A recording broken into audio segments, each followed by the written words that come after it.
Hey guys, welcome to Wizy Out. My name is Siddhant Shekhar and I am an Excel alum from 2019. And today we are starting a brand new lecture series on Introduction to Marketing. I don't really have a course plan for this yet. So if there are any particular topics that you want me to cover, leave them in the comments below and I'll get to them in a later video. And so let's start. Let's start with the basics first. Let's talk about whenever we're talking about introduction to marketing, let's first take a minute to understand what is marketing and why exactly is marketing necessary. So we all know the definition of marketing, right? Like marketing is an organizational function and a set of processes for creating, communicating, and capturing and delivering value to customers, for managing customer relations in a way that benefit the organization and its stakeholders. We know what exactly, what is the definition. But in this video, what I want to do is take you through the definition term by term. I have given the terms, over here, the ones which are underlined. I've given you the terms over here. So what in this video, what we'll do is we'll go through all of these terms one by one and really get a feel of what each of these terms mean and why are they placed in this definition of marketing. Sounds good? All right. So we'll start now. Let's start with the first one, organizational function. Now, most organizations have a marketing department. So you would think that, that marketing department is exactly where the marketing efforts start and they end. However, that's never really the case. The marketing department sure is there to take care of some of the more specialized function, but marketing in and of itself is an organization-wide thing. If you think that, the marketing department can function without the research and development, creating new product ideas or production figuring out how to make the production more cost effective or sales making the products available. If you think marketing can function without each of these departments supporting it, it's never really going to happen. It's a combined team effort and all of these departments, be it sales, be it production, be it R&D, be it marketing, all of them played together to get you an organization which can succeed based upon its marketing efforts. Let's move on. A set of processes. Now, a lot of things that, a lot of terms that you'll come across in management will be just a set of actions, a framework or a tool or a technique, whatever. However, marketing is not like that because marketing is not just one particular action. Marketing is a gamut, a whole gamut of actions that are undertaken. For example, there's brand management, there's market research, there's new product development, there's advertising and promotion, there's distribution. Each one of these functions are a part of marketing, and you can't really have marketing without by excluding any of these functions. For a successful marketing enterprise, you need to take care of all of these things and all of these processes. They come together in a set, and that set is known as marketing. Let's move on. Customers. Now I'll talk about this later on in a later slide as well. But a customer is someone who chooses your product or service to meet a need that they have. And therefore it is important because your customers are your primary source of revenue. You might get your money through, investment of your cash reserves or whatever, but your primary source of revenue are your customers, and therefore it is very important to understand your customers' needs for successful marketing.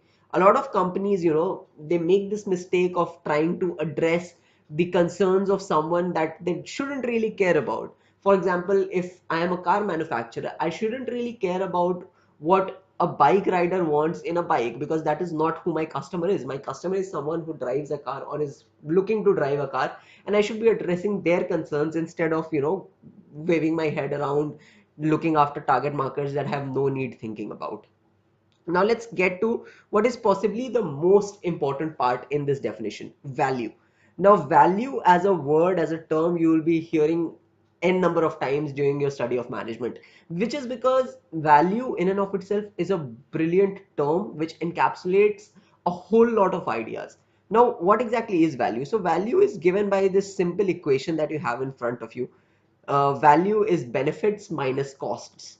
Now, when I say that, whenever I'm saying that value is V is B minus C, these costs and benefits are not only monetary. Whenever I say cost, it's not just about the price that you paid for the product or the service that you have.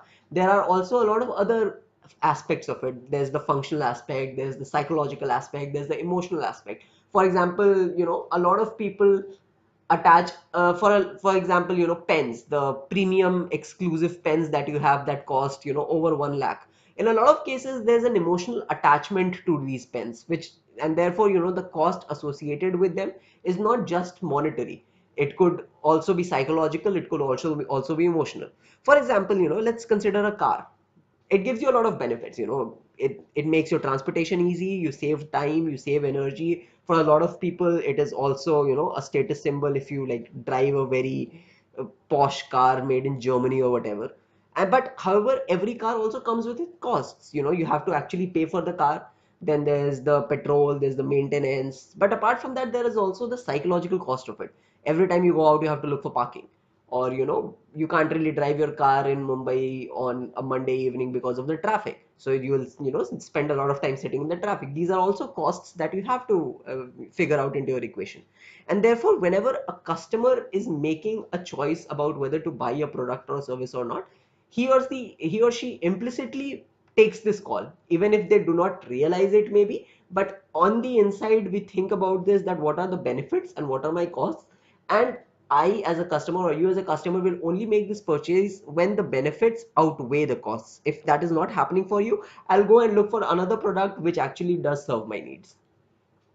Now, this is also a very important flowchart of activities, if you will. Now, as a marketer, your first job is creating value, because you have to listen to your customers, you have to figure out their needs, and then you have to come up with a way to serve those needs. That's fine. That's how you create value. However, just creation of value is not enough. You also have to communicate this value to your customers. Now, what do I mean by that? Let's say you have created a brilliant product. You have created a very good phone or a car or a computer or even a toothpaste. You have created something marvelous. But your customer, your target segment doesn't really know about it.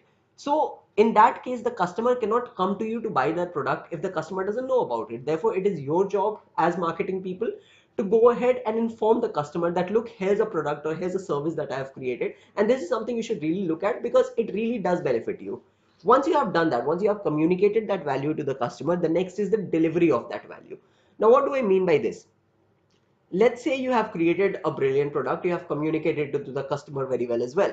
However, you have not made the product available at any store across the country. You can't find it on e-commerce websites, you cannot find it in your local kirana shop, you can't find it anywhere.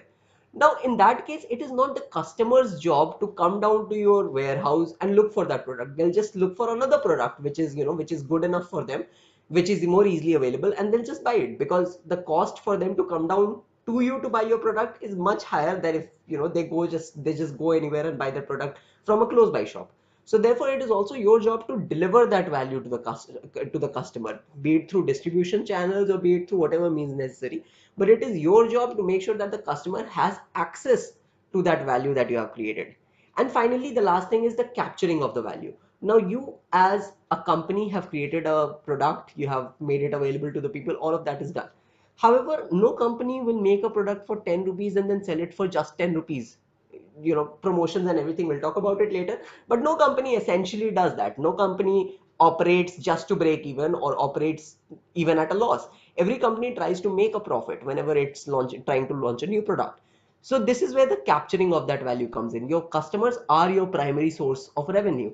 So therefore, it is important that you go ahead and you capture a part of the value that you have created for the customer as profits or as revenue for yourself. If you spent 10 rupees building something, then you're going to sell it at 15 rupees, and you're going to keep that 5 rupees difference as your profit, as a payment for the efforts and the resources that you had to expend to build that product. So this is what creating, communicating, and delivering and capturing of value means, which you can see here. This is the section that I'm talking about: creating, communication, capturing, and delivering value to customers. Now, once that is out of the way, let's talk about the final term in our definition: customer relationships. Now, a lot of people, a lot of organizations think that a customer's relationship with the company ends the second the customer has made that purchase. It's not really true, because a customer's relationship with the organization starts much before he or she has made a purchase. Let's think about it in terms of a hotel. Let's say a person has walked into your hotel. You run a very good hotel in, Delhi or somewhere, and a person has walked into your hotel. Now, is that person your customer? Well, yes. But how? That person hasn't really made any payments yet. He's still a customer of yours because he's a prospect. He's someone who's looking to spend money at your place of service to get a service that you're offering. And even though this person might not have actually had a transaction yet, he is still your customer. In the same way, after a product has been bought by a customer, it doesn't mean that this person ceases to be your customer anymore. This person will need after sales assistance. This person might decide to later on buy your product again, or might decide to buy an upgraded version of your product the next time he or she is buying that product. And therefore it is important, to have these customer relationships that are lasting.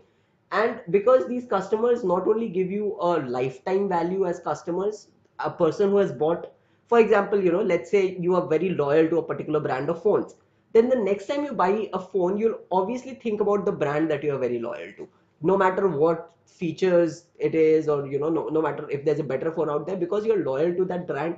You have a very strong history which tells you that this is a good brand, it works very well, you'll stick with that brand. So therefore you have a lifetime value associated with you, and over the course of your life you'll buy maybe 10 or 15 phones. So this is why I as a company cannot afford to antagonize you as a customer, which is what should be in every case, because a customer has a lifetime value, and I as an organization should not be losing out on that by severing my relationship with the customer after the purchase is made. So this is what management of customer relationships means. It's knowing what are my touch points with the company, and what are the customers touch points with the company, and where exactly I can influence this customer and make his or her experience better. I hope that in this video it would have given you a good idea of what the term marketing means. In the next lecture, we'll start talking about maybe some of the frameworks of marketing like 4P or STP or something like that. I will see into what we are going next. If there are any particular questions that you have, or any particular videos that you want us to cover, leave them in the comments below. And if you like the video, give us a thumbs up and subscribe to the channel, because we'll be coming up with videos like these twice or thrice every week. And I hope that you like your video, and yeah, see you in the next video.